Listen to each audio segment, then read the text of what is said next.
Dr. Carla Casieres' lab. She works in ecology and evolution in Morrill Hall here. She works on Daphnia, but that's not really what I did this summer. I worked on bioluminescent dinoflagellates because it was something that interested her.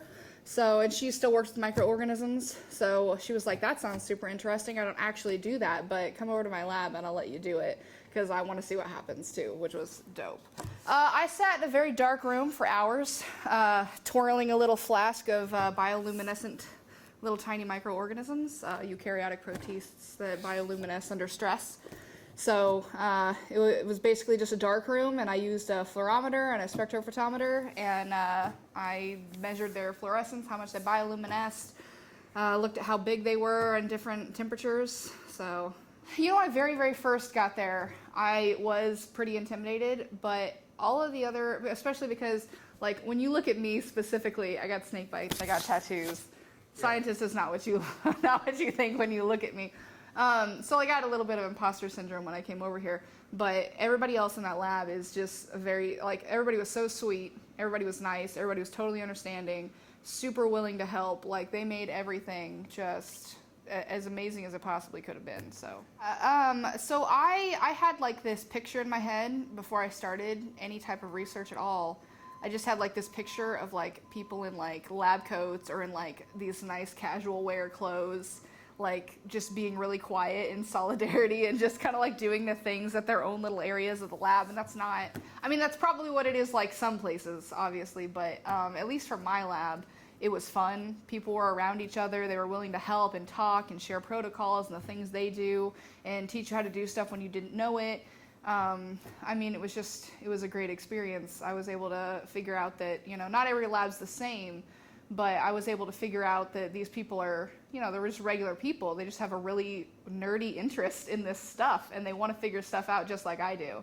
So it was immensely helpful to walk into a lab and figure out, like, hey, these people are exactly opposite of who I thought they were. And they're so easy to talk to that I don't have to feel intimidated like I can't go in this field anymore because that's not the type of person I am. Like, there's so many different types of people in that lab. There's a place for you. So it was great. Before I came here, I kind of wanted to do, I was really hoping I was going to get my doctorate. I really wanted to go into marine biology. And now that I've been here and I've been doing stuff, I've had a couple of doctors that I've talked to. I might not go into marine biology anymore mostly because my research was focused on climate change and environmental factors and things like that, which I was already interested in before.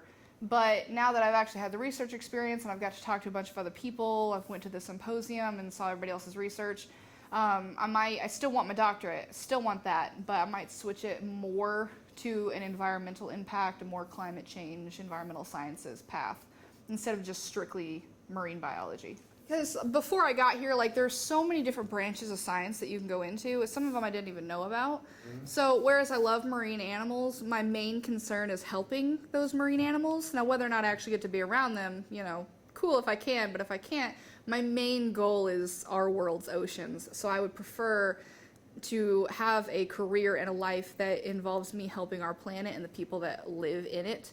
And that includes all of the animals, but I just have a very big affinity for the ocean. So I would prefer to work into a research goal that has something to do with protecting our world's oceans, whether that's via climate change or any other type of thing. As long as it's focused on somewhere in the ocean, I will be happy. Because I've only had, I had a couple of different classes for biology, but most of mine were just, you know, kind of like just regular class. There was no like actual lab experience. This is the very first time I've ever had actual lab experience. So having to go into the program and doing all the boot camp stuff was immensely helpful, just because it kind of prepped me for like what is expected as soon as I walk into a lab. What am I supposed to touch? What am I not supposed to touch? Which gloves do I use? Yeah. You know, and to touch certain things, and what water do I use? Do I use regular tap water, DI water, vinegar water? Like it's immensely helpful. And I was really on the fence when I started, because they told me that I could either I could either live in the dorms or I could live off campus. And me being the shut-in that I am, my first inclination was I'm gonna get off campus because I'd rather be alone.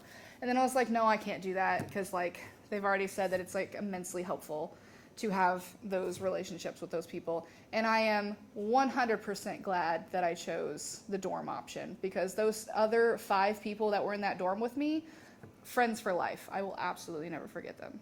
So they scheduled all kinds of seminars for us. We had classes. I mean, you could email Brittany literally any time of the day and they'll get back to you within like a 12-hour period. Doesn't matter what question you have. They were like immensely helpful with any question that you asked them, and they were more than willing to give you like links and stuff. I think just a couple of days ago I asked them about scholarships and stuff, and it was immensely helpful to have people to go to that were not intimidating to talk to, that were willing to help and more than willing to help and to get you, in the right direction. I'll tell you what, I applied for PRECS only because my biology teacher mentioned it. And I was in community college, and I was like, I've tried to go to community college like 3 different times. This is my 3rd attempt. I just don't know what I'm good at. I can't figure out what I want. And my biology professor mentioned it, and I was like, okay, but they only picked 10 people. So like, I'll apply for it, but like, don't get your hopes up. And I was sitting on my couch playing a video game. I got a ping on my phone. I was like, I better check that just in case, because like I have a lot of school stuff coming in. And I checked it, and I stared at my phone for like a solid 20 seconds. And like my boyfriend was like, what's wrong? And I was like, I got in. And I just started bawling because it was amazing. And even if, especially when you don't think you're going to get in, and you do, it's the most amazing thing in the world. And even to have a potential, to have that feeling is fantastic. So if you can apply for something, you should always apply for something, whether or not you think you're good or not. Because the fact of the matter is, if you don't apply, you're not going to get in. And you deserve to have that chance. You deserve to give yourself that chance to get in, even if you don't, because there's going to be hundreds of more opportunities, and you should apply for all of them because you're good enough for it.